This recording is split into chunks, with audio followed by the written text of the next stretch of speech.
Imagine que você e um amigo vão até um mercado e compram ferramentas. Cada um compra uma chave de fenda, uma chave de boca, um alicate e uma chave inglesa. Voltam para suas casas, separam os joguinhos, cada um com o seu joguinho de ferramentas, e seu amigo segue numa viagem e vai para uma cidade distante mais de 1000 quilômetros da sua casa. Estranhamente, você percebe depois conversando com ele que na medida em que você faz uma mudança de posição em uma das ferramentas na sua caixa, isto acontece na caixa dele que está lá à distância. Pois é, meus caros, esta é a ação fantasmagórica da mecânica quântica. E é sobre isso que nós vamos conversar hoje. Segura aí que é rapidinho a vinheta. Olá, meus amigos, sejam bem-vindos à Educação Científica e Física. Paulo Henrique com vocês, responsável por este canal. E como você viu aí na nossa introdução, hoje nós vamos falar de mais um tema da mecânica quântica. Hoje nós vamos falar do emaranhamento ou entrelaçamento quântico. Mas antes de eu te explicar o que é isso, de você entender o que é isso e do que nós vamos falar exatamente, não deixa de mandar sua mensagem para o nosso WhatsApp que está aparecendo aí para você.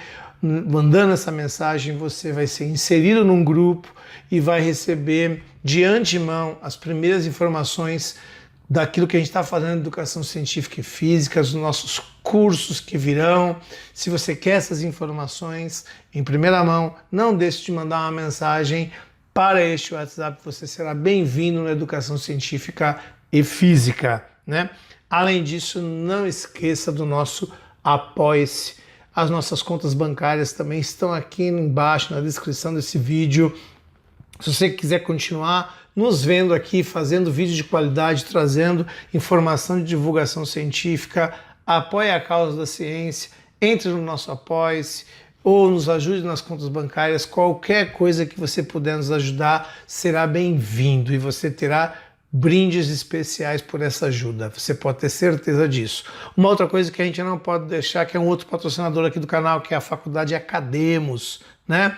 Uma faculdade aqui em Guarulhos que está crescendo muito e se tornando referência na área de educação. Eu também vou deixar o link da faculdade aqui para que você entre e conheça os cursos que estão à disposição. Mas bom, vamos ao vídeo, né, pessoal? Como você viu aí, nós começamos a falar sobre entrelaçamento quântico. Você viu isso também na thumb aqui, na thumbnail do nosso vídeo. E eu vou contextualizar um pouquinho antes de falar do nosso artigo, que é exatamente que saiu essa semana na Science Advanced, uma pesquisa onde fotografaram esta situação. É isso que você está escutando mesmo. Fotografaram um entrelaçamento quântico.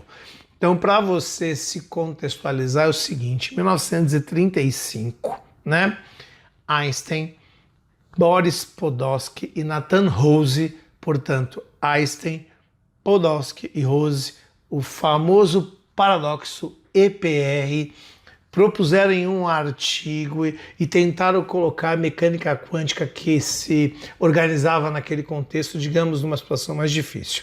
Einstein, apesar de estar ligado à origem da mecânica quântica, você ter um vídeo já aqui no canal que fala sobre isso, eu vou deixar para você aí. Ele está ligado à origem da mecânica quântica junto com Planck e outras pessoas. Ele não aceitava muito essa história indeterminista da mecânica quântica. Vale ressaltar que a mecânica quântica é tida como uma área que contraria a nossa intuição, né? Eu queria falar aqui, antes de mais nada, que existem muitas coisas na física clássica que contrariam a nossa intuição. Se pensarmos na primeira lei de Newton, né? A primeira lei de Newton vai dizer o quê? Quando a somatória das forças que agem sobre um corpo for igual a zero, esse corpo estará ou em repouso ou em movimento retilíneo uniforme. Os nossos alunos têm muita dificuldade de aceitar que um corpo se move sem ter uma força empurrando. Isso é uma coisa extremamente contra-intuitiva. No entanto, dá para a gente fazer alguns experimentos para mostrar isso e eles são, digamos, concretos. Você consegue ver um pouquinho essa situação. Algo que na mecânica quântica já fica um pouco mais difícil. Então Einstein tinha essa diferença, digamos assim, em relação à mecânica quântica. De tanto que vem lá a famosa frase, Deus nos joga dados com o universo. E neste artigo que eu me referi, onde este grupo propõe esse que é conhecido como paradoxo EPR, eles propõem a seguinte situação, que não seria possível, né?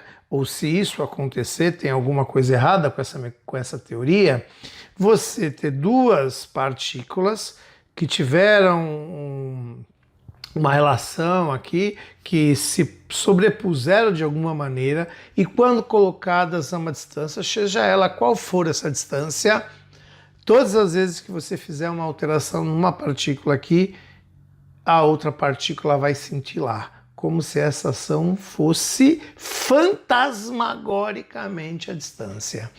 Einstein não aceitava isso, né? Bom, há quem diga que tinha uma não aceitação da questão da simultaneidade, porque você tinha um limite de velocidade para acontecer as coisas, que seria a velocidade da luz, né? Ainda que no mundo microscópico essa coisa da velocidade da luz não é tão ainda muito bem entendida, então essa simultaneidade está muito mais ligada a um evento macroscópico, mas o fato é que existia uma coisa estranha, como que uma partícula ficava interligada à outra no espaço, né? Sendo que você faz um experimento aqui e afeta a outra que está lá, seja ela com a distância estivesse. No experimento dele, ele pensou numa partícula aqui e uma outra na Lua, né? Então ele pensava que existia alguma coisa que ele chama de localidade, né? Que existe uma localidade aqui, que não poderia ter uma não localidade. Então quando ele coloca essa coisa meio paradoxal, Bohr acaba respondendo a ele, dizendo que as características de um experimento só existem quando você vai mexer no experimento. E que isso era uma característica da mecânica quântica. E Einstein até brinca na resposta, como ele diz, mas como assim as variáveis só existem quando eu mexo no experimento? As variáveis estão lá quando eu não mexo no experimento também.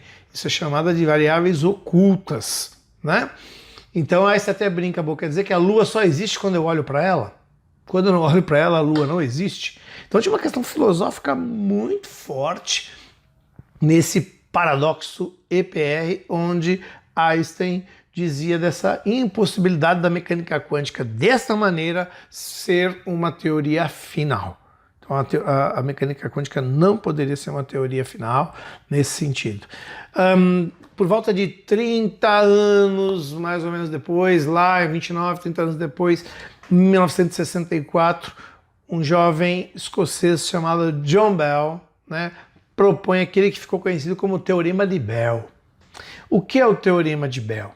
Né? Ou desigualdade de Bell. Né? O Teorema de Bell ou desigualdade de Bell tem a seguinte ideia. Claro que nesse espaço apareceram outras teorias. Apareceu a teoria de David Bohm, né? Que é uma teoria que junta um pouquinho as variáveis ocultas mais essa ação à distância. Então, de maneira muito simples, imagine a seguinte equação. X menor ou igual a 2, onde x é o nosso experimento. Então, o que Bell dizia? Se o nosso experimento for violado, ou seja, se você encontrar um x maior do que 2, uma das coisas você vai ter que abrir mão. Você vai ter que abrir mão da localidade ou você vai ter que abrir mão dessas variáveis ocultas, ou seja, as variáveis só existem quando você mexe no experimento, né? E você tem aí experimentos que nos anos que se seguiram foram feitos por Clauser e outros físicos que mostraram a desigualdade de Bell, o teorema de Bell, com os fótons, mostrando que fótons colocados a uma distância cada vez maior, quando você mexia numa característica de um fóton daqui, e ele emaranhadamente, de forma temporal, isso acabava acontecendo lá. Cara, você deve estar me perguntando o que isso importa para a minha vida. Pois é, você tem toda uma discussão aí agora sobre ações de hackers, tal, etc. Se você tiver um equipamento que for produzido no futuro a partir do emaranhamento quântico, seria possível talvez quem te forneceu essa tecnologia espionar você, porque os fótons do seu equipamento estariam ligados a ele, né? Então essa ideia, quer dizer, ainda em desenvolvimento na computação quântica, ela é muito forte na criptografia também, advém deste emaranhamento quântico que foi entendido melhor por John Bell, né? E o que a gente queria trazer aqui, isso foi fotografado. Por isso o nosso espanto, né? Então, Paul Morand, né? Paul Anthony Morand, não sei se é assim que pronuncia o nome dele, né? Da Universidade de Glasgow, na Escócia, né? Eles publicaram, o grupo dele, né, publicou um artigo de ter tirado uma foto de dois fótons emaranhados, né? Isso provaria que Einstein estava errado, que isso seria uma característica da mecânica quântica. Então eu vou mostrar para você um pouco esse artigo e vou mostrar para você como foi feito esse experimento. Segura aí que eu já estou entrando com isso.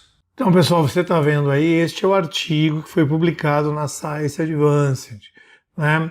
Você vê aí o autor, né? Paul Anthony Morand, Ernest Tonieli, Thomas Gregory, Ruben Aspenden. Não sei se é assim que pronuncia o nome deles, eu não os conheço, ser sincero com vocês, mas está aqui, né? O comportamento não local, né? Da teoria de Bell, da desigualdade de Bell, né? Tipo Bell, né? Mais ou menos seria essa a tradução. É um artigo curto, um artigo de umas 8 folhas. Você vê aí até a introdução do artigo, tá? Está vendo aí ele falando sobre o desenvolvimento da mecânica quântica, a distinção entre a mecânica quântica e a clássica, o debate das interpretações, né, do século XX. Ele faz aí um histórico, vale a pena você dar uma olhada. Eu vou deixar depois na descrição um link para vocês chegarem nesse artigo, tá? Então tem aí o artigo em inglês, né? Ele tem aí, desenvolve o artigo, e eu vou explorar com vocês, tentando fazer uma tradução de maneira mais simples. Você vê que tem uma matemática aqui, né? Lidando aí com toda a questão da polarização, o resultado dos experimentos, a demonstração, né, do experimento. Aqui tem um esquema de experimento, depois eu vou detalhar com vocês esse esquema de experimento, né? E as fotografias em si, né? Como que se deu a junção das imagens. Aqui aparecem as imagens, tá vendo aí, né? As imagens eu também vou detalhar cada um desses itens com vocês, tá? Foi publicado agora, ó, 25, tá aqui, ó, do ladinho, 25 de julho de 2019, essa fotografia do emaranhamento ou entrelaçamento quântico, né? Então isso colocaria, tá aí mais uma fotografia, né? Mais uma figura, tem aí como se deu a polarização do feixe, depois a gente vai falar um pouco de cada uma dessas imagens aí para vocês, tá? E aí finaliza aqui na página 7, página 8, né? Ele vai finalizar, tem as referências, tá aqui o artigo, tem lá os agradecimentos na parte final. Tá aqui, foi submetido em 3 de dezembro de 2018, foi aceito em 6 de junho. Olha o tempo que nós esperamos, né, para a publicação de um artigo, publicado agora dia 12 de julho, e a gente fez esse acesso dia 25, tá? Então, este aqui é o artigo. Na sequência, deixa eu só voltar lá para a primeira página, né? Tô passando bem devagar aqui para vocês, cada uma das páginas. Vou voltar lá para o início. E vamos, na sequência, entrar com o entendimento do experimento, e eu vou fazer aí um comentário de como aconteceu esse experimento, ok? A gente já vai fazer isso agora. Então, pessoal, olha só. Você tem o esquema, você está vendo na tela o esquema, né? Como que eles fizeram para testar e pegar e montar essas imagens. Então você tem aí uma configuração dessas imagens para realizar este teste, né, de Bell. Então você tem aqui borato, né, borato de sódio, é a substância que eles usaram aqui, tá? É um cristal de borato, foi bombardeado por um feixe de raio laser ultravioleta, né? Então eles seguiram este caminho aqui, tá? Foi seguindo esse caminho até chegar neste ponto aqui. Os dois fótons são separados aqui neste ponto. Então o fóton segue para cá e o outro fóton segue para cá. Então, você tem uma câmera intensificada acionada, aqui esse acionamento da câmera aqui no fundo, né? Uma câmera que é sensível. O fóton passa por aqui, ele é polarizado e aqui tem um filtro. Tem um filtro, você está vendo aqui do lado, ó, com estes ângulos, fazendo com que ele mude um pouquinho a tua orientação, né? Então ele passa por esses caminhos,